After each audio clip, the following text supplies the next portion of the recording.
നമസ്കാരം. ഇന്ത്യൻ മാർക്കറ്റിൽ ഏറ്റവും കൂടുതൽ കാറുകൾ വിറ്റഴിച്ച ഒരു ചരിത്രം മാരുതിക്ക് തന്നെയാണ്. നമ്മൾ ഓരോ ഇയർ എൻഡിലും നോക്കുകയാണെന്നുണ്ടെങ്കിൽ മാരുതിയുടെ ഏതെങ്കിലും ഒരു മോഡലായിരിക്കും നമ്പർ 1 പൊസിഷനിൽ വരുന്നത്. അതായത് ആ ഒരു വർഷം ഏറ്റവും കൂടുതൽ വിറ്റ മോഡൽ ഏതാണെന്ന് ചോദിച്ചാൽ അത് മാരുതിയുടെ ഒരു മോഡലായിരിക്കും. തീർച്ചയായിട്ടും ഞെട്ടിച്ചുകൊണ്ട് ടാറ്റ മോട്ടോഴ്സിൻ്റെ പഞ്ച് 2024 2 ലക്ഷത്തിന് മുകളിൽ വാഹനങ്ങൾ വിറ്റുകൊണ്ട് ഈ ഒരു പൊസിഷൻ, അതായത് ഒന്നാമത്തെ പൊസിഷൻ കരസ്ഥമാക്കി. രണ്ടാമത് വന്നത് മാരുതിയുടെ വാഗണാറാണ്. ഒരു വലിയൊരു സത്യം ഇപ്പോൾ ജനങ്ങൾക്ക് മനസ്സിലായി കാണും. കാരണം ഇത്രയധികം സർവീസിൽ സംബന്ധമായിട്ടുള്ള പ്രശ്നങ്ങൾ ഉണ്ടായിട്ട് പോലും എന്തുകൊണ്ട് ടാറ്റ മോട്ടോഴ്സിൻ്റെ പഞ്ച് നമ്പർ 1 പൊസിഷനിൽ വന്നു എന്നുള്ളത് തീർച്ചയായിട്ടും ഒരു ക്വാളിറ്റി പ്രോഡക്റ്റ് തന്നെയാണ്. പക്ഷേ കുറച്ച് കാര്യങ്ങൾ ശ്രദ്ധിച്ചിട്ടുണ്ടെങ്കിൽ ഈ ഒരു വാഹനത്തെ ഒരു നെക്സ്റ്റ് ലെവലിലേക്ക് കൊണ്ടുപോകാൻ കഴിയും. തീർച്ചയായിട്ടും ഇന്നത്തെ വ്ളോഗിലൂടെ നമ്മൾ ഡിസ്കസ് ചെയ്യാൻ പോകുന്നത് ടാറ്റ മോട്ടോഴ്സിൻ്റെ പഞ്ച് എന്ന് പറയുന്ന വാഹനത്തെ ഒന്ന് അടുത്തറിയാൻ ശ്രമിക്കുകയാണ്. തീർച്ചയായിട്ടും പഞ്ച് കൺസിഡർ ചെയ്യുന്ന ആളുകൾക്ക് ഈ ഒരു വീഡിയോ ഉപകാരപ്രദമാകും എന്ന് വിശ്വസിക്കുന്നു. കാരണം പഞ്ചിൻ്റെ ഒരു ഫേസ് ലിഫ്റ്റ് ഉടനെ വരാൻ പോകുന്നുണ്ട്.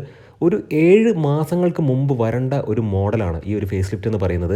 അതിനെങ്ങനെ ഡിലേ ചെയ്ത് ഇപ്പോൾ 2025 ഭാരത് മൊബിലിറ്റി ഗ്ലോബൽ എക്സ്പോ ഷോയിൽ പോലും ആ ഒരു വാഹനത്തെ അവർ കാണിച്ചിട്ടില്ല. സാധാരണക്കാർ ഉറ്റുനോക്കുന്നത് അവർക്ക് വാങ്ങാൻ ആഗ്രഹിക്കുന്ന അത്തരം വാഹനങ്ങളെയാണ്. ഇപ്പോൾ നമ്മൾ മനസ്സിലാക്കേണ്ട ഒരു കാര്യം, ഈ ഒരു വാഹനം, അതായത് പഞ്ചിൻ്റെ ഫേസ് ലിഫ്റ്റ് വരുന്നത് തീർച്ചയായിട്ടും ജൂൺ ജൂലൈ മാസങ്ങളിലായിരിക്കും. എഞ്ചിൻ ബേയുടെ മറ്റൊരു വ്ളോഗിലേക്ക് ഏവർക്കും ഹാർദമായ സ്വാഗതം. ഇന്നത്തെ ഈ ഒരു കോണ്ടന്റ് എന്ന് പറയുന്നത് ഞാൻ ഓൾറെഡി പറഞ്ഞു, പഞ്ച് എന്ന് പറയുന്ന വാഹനത്തെ ഒന്ന് അടുത്തറിയാൻ ശ്രമിക്കുകയാണ്. അപ്പോൾ തീർച്ചയായിട്ടും ഈ ഒരു കോണ്ടന്റ് നിങ്ങൾക്ക് ഇഷ്ടപ്പെടുന്നുണ്ടെങ്കിൽ നമ്മുടെ ചാനലിനെ ഒന്ന് സപ്പോർട്ട് ചെയ്യുക, സബ്സ്ക്രൈബ് ചെയ്യുക, മാക്സിമം നിങ്ങളൊന്ന് ലൈക്ക് ചെയ്യുക. നിങ്ങളുടെ അഭിപ്രായങ്ങൾ അത് വളരെയധികം വിലപ്പെട്ടതാണ്. തീർച്ചയായിട്ടും അത് കമൻറ്റ് രൂപത്തിൽ രേഖപ്പെടുത്തുക. എന്താണ് പ്രത്യേകത പഞ്ചിന്? ഒന്നാമത്തെ കാര്യം പ്ലാറ്റ്ഫോമാണ്. പഞ്ച് എന്ന് പറയുന്ന വാഹനത്തിൻ്റെ കോഡ് നെയിം എന്ന് പറയുന്നത് HBX ആണ്. 2020 ഓട്ടോ ഷോയിൽ ഈ ഒരു വാഹനത്തെ അവതരിപ്പിച്ചപ്പോൾ നമ്മൾ ഇന്ന് വരെ കാണാത്ത രീതിയിലുള്ള ഒരു സ്ട്രക്ചറായിരുന്നു. അതിന് ഏറ്റവും പ്രധാനപ്പെട്ട കാരണം എന്ന് പറയുന്നത് ഈ 4 മീറ്ററിന് താഴത്തേക്കുള്ള ആ ഒരു ടാക്സിൻ്റെ ബെനിഫിറ്റ് കിട്ടാൻ വേണ്ടിയിട്ട് ടാറ്റ തന്നെ തുടങ്ങിയ ഒരു ഏറ്റവും വലിയ പ്രധാനപ്പെട്ട ഒരു സെഗ്മെൻറ്റാണ്. അതായത് ഇൻഡിഗോ CS എന്ന് പറയുന്ന ഒരു വാഹനത്തെയാണ് ആദ്യമായിട്ട് അവർ സബ് 4 മീറ്റർ കാറ്റഗറിയിൽ കൊണ്ടുവന്നത്. പക്ഷേ എപ്പോഴും നമ്മൾ ഈ സബ് 4 മീറ്റർ കാറ്റഗറിയിലെ വാഹനങ്ങൾ നോക്കുകയാണെന്നുണ്ടെങ്കിൽ ഈ ബാക്ക് സൈഡ് ഒരു അപൂർണ്ണമായിരിക്കും, ഇങ്ങനെ ചെത്തി വെച്ചതുപോലെ, അല്ലെങ്കിൽ നമ്മളിങ്ങനെ കട്ട് ചെയ്ത് അല്ലെങ്കിൽ ചോപ്പ് ചെയ്തതുപോലെ നമുക്ക് തോന്നും. അതായത് ഫ്രണ്ട് ഓവർ ഹാങ്ങും ബാക്കിലെ ഓവർ ഹാങ്ങും തമ്മിൽ ഒരു പ്രപ്പോർഷനേറ്റ് അല്ലാത്ത രീതിയിൽ നമുക്ക് തോന്നും. അത് ഡിസൈറിൻ്റെ കേസിലൊക്കെ നമുക്ക് പ്രത്യക്ഷത്തിൽ തോന്നിയ കാര്യമാണ്. സെക്കൻഡ് ജനറേഷൻ ഡിസൈറിൻ്റെ കാര്യമാണ് ഞാൻ പറഞ്ഞത്. അപ്പോൾ പഞ്ചിൻ്റെ കേസിലേക്ക് വരുമ്പോഴത്തേക്കും ഈ ഒരു വാഹനം കാണുമ്പോൾ തന്നെ നമുക്ക് അങ്ങനെ ഒരു പ്രതീതി തോന്നില്ല. അതിൽ ഡിസൈനറായിട്ടുള്ള പ്രതാപ് ബോസിന് 100-ൽ 100 മാർക്ക് കൊടുക്കാം. ഇപ്പം പ്രതാപ് ബോസ് അല്ല അവരുടെ ഡിസൈനർ. പ്രതാപ് ബോസ് മഹീന്ദ്രയിലേക്ക് പോയി. മാർട്ടിൻ ക്ലാരിക്കാണ് ടാറ്റയുടെ ചീഫ് ഡിസൈനർ എന്ന് പറയുന്നത്. പിന്നെ രണ്ടാമത്തെ കാര്യം എന്ന് പറയുന്നത് ഇതിൻ്റെ പ്ലാറ്റ്ഫോമാണ്. Alpha platform.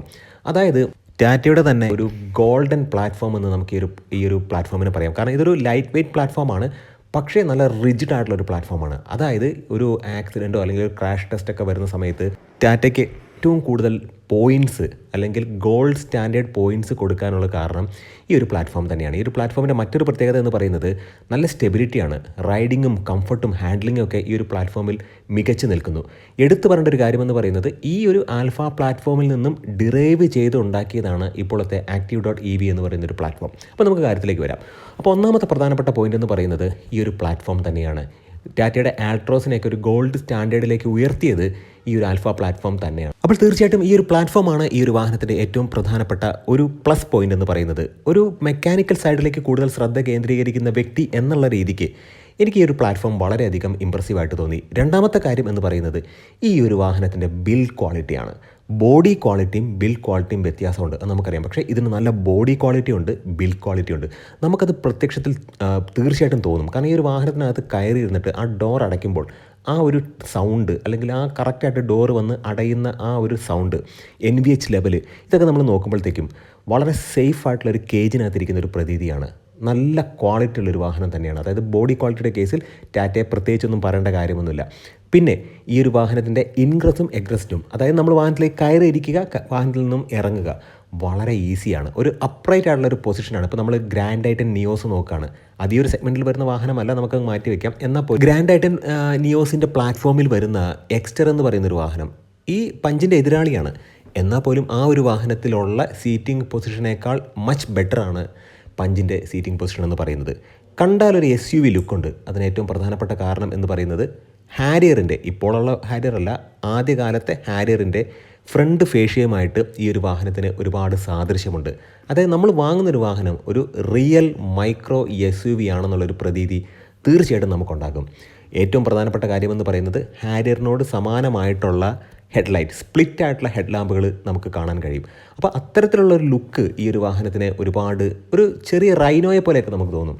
കാശിരംഗ എഡിഷൻ അതിനോടനുബന്ധിച്ച് വന്നിട്ടുള്ളൊരു കാര്യമാണ്. നമുക്ക് കാര്യത്തിലേക്ക് വരാം. അപ്പോൾ അങ്ങനെ നോക്കുമ്പോഴത്തേക്കും ഈ ഒരു വാഹനത്തിൻ്റെ ലുക്ക്, പ്ലാറ്റ്ഫോം, അത് മാത്രമല്ല 90 ഡിഗ്രി തുറക്കാൻ കഴിയുന്ന ഡോറുകളാണ് ഈ ഒരു വാഹനത്തിനുള്ളത്. അതൊരു വലിയ അഡ്വാൻറ്റേജാണ്. ആൾട്രോസിനും അതുണ്ട്.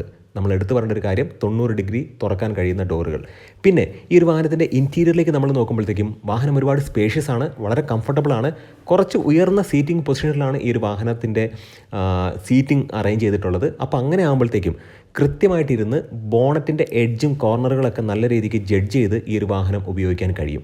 187 mm ആണ് ഈ ഒരു വാഹനത്തിൻ്റെ ഗ്രൗണ്ട് ക്ലിയറൻസ് എന്ന് പറയുന്നത്. അതുമാത്രമല്ല 366 ലിറ്ററാണ് ഈ ഒരു വാഹനത്തിൻ്റെ ബൂട്ട് സ്പേസ് എന്ന് പറയുന്നത്. അപ്പോൾ ലോഡിംഗ് ലിപ്പ് അത്യാവശ്യം ഉണ്ടെങ്കിൽ പോലും പ്രാക്ടിക്കലി ഈ ഒരു വാഹനം വളരെ നല്ലൊരു വാഹനമാണ്. ഹൈ സ്പീഡിലൊക്കെ ഈ ഒരു വാഹനത്തിന് നല്ല സ്റ്റെബിലിറ്റി ഉണ്ട്.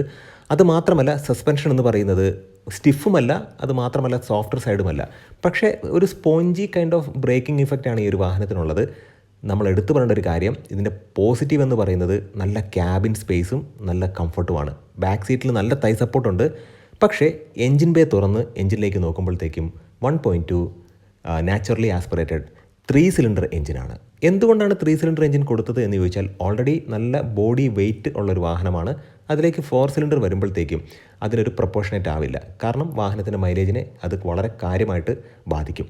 ഈ ഒരു വാഹനത്തിൻ്റെ എൻജിൻ നമ്മൾ നോക്കുമ്പോഴത്തേക്കും ഒരു റംബ്ലിങ്ങോട് കൂടിയാണ് ഇത് സ്റ്റാർട്ടാവുന്നത്.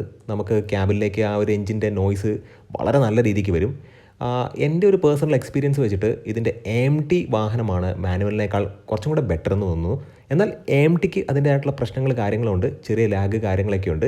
മാരുതി സുസുക്കിയുടെ AMTയുമായിട്ട്, അതായത് അവരുടെ AGSുമായിട്ട് കമ്പയർ ചെയ്യുമ്പോഴത്തേക്കും ചെറിയൊരു ലാഗ് നമുക്ക് തോന്നും.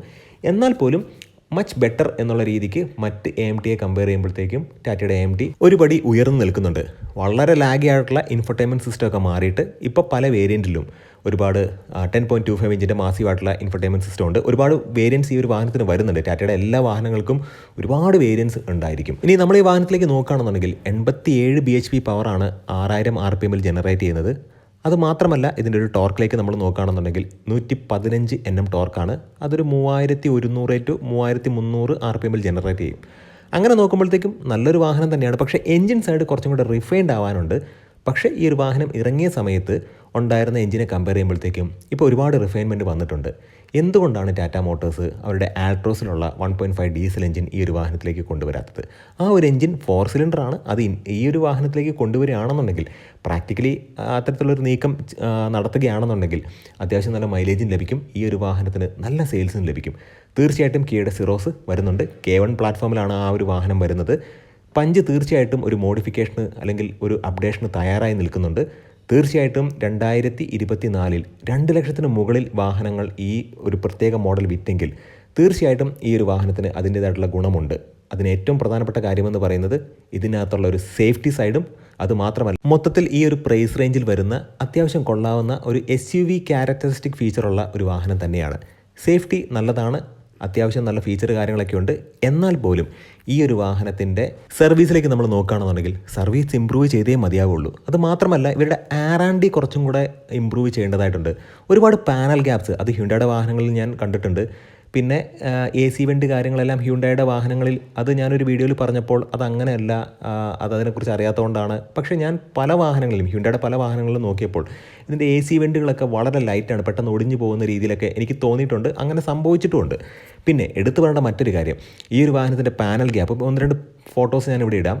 ഇതിൻ്റെ പെയിൻറ്റ് വരെ ഇതിൻ്റെ മറ്റ് ക്ലാഡിങ് അല്ലെങ്കിൽ പ്ലാസ്റ്റിക് ഭാഗങ്ങളിലേക്ക് വ്യാപിച്ച രീതിയിൽ നമുക്ക് കാണാൻ കഴിയുന്നുണ്ട്. അപ്പോൾ R&D ഒരു പ്രോപ്പറായിട്ട് ചെയ്യാത്തത് ടാറ്റയ്ക്ക് വലിയൊരു ബുദ്ധിമുട്ടാണ്.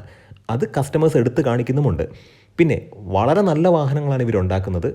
ഇവരുടെ R&D നല്ല രീതിക്കൊന്ന് ശ്രദ്ധിച്ച് പാനൽ ഗ്യാപ്പിൻ്റെ പ്രശ്നങ്ങളൊക്കെ ഒന്ന് ഒഴിവാക്കി നല്ല സർവീസും കൊടുത്താൽ ടാറ്റ നമ്പർ 1 ആയിട്ട് വരും. തീർച്ചയായിട്ടും മഹീന്ദ്രയിൽ നിന്നും അത് മാത്രമല്ല ഹ്യുണ്ടായിൽ നിന്നും നല്ല രീതിക്കുള്ള കോമ്പറ്റീഷൻ ടാറ്റ നേരിടുന്നുണ്ട്. നല്ല നല്ല വ്ളോഗ്സുമായിട്ട് നമുക്ക് വീണ്ടും കാണാം. ഈ ഒരു വാഹനം പഞ്ച് 2024 2 ലക്ഷത്തിന് മുകളിൽ വിറ്റത് ഒരു ചരിത്രമായി മാറിയിരിക്കുകയാണ്. കിയയുടെ സിറോസ് വരുന്നുണ്ട് മറ്റൊരു ചരിത്രം രചിക്കാൻ വേണ്ടിയിട്ട്. തീർച്ചയായിട്ടും ഈ ഒരു വ്ളോഗ് ഇഷ്ടപ്പെട്ടിട്ടുണ്ടെങ്കിൽ നമ്മുടെ ചാനലിനെ സപ്പോർട്ട് ചെയ്യുക, സബ്സ്ക്രൈബ് ചെയ്യുക, മാക്സിമം ലൈക്ക് ചെയ്യുക, ഷെയർ ചെയ്യുക, കമൻറ്റ് ചെയ്യുക. നന്ദി, നമസ്കാരം.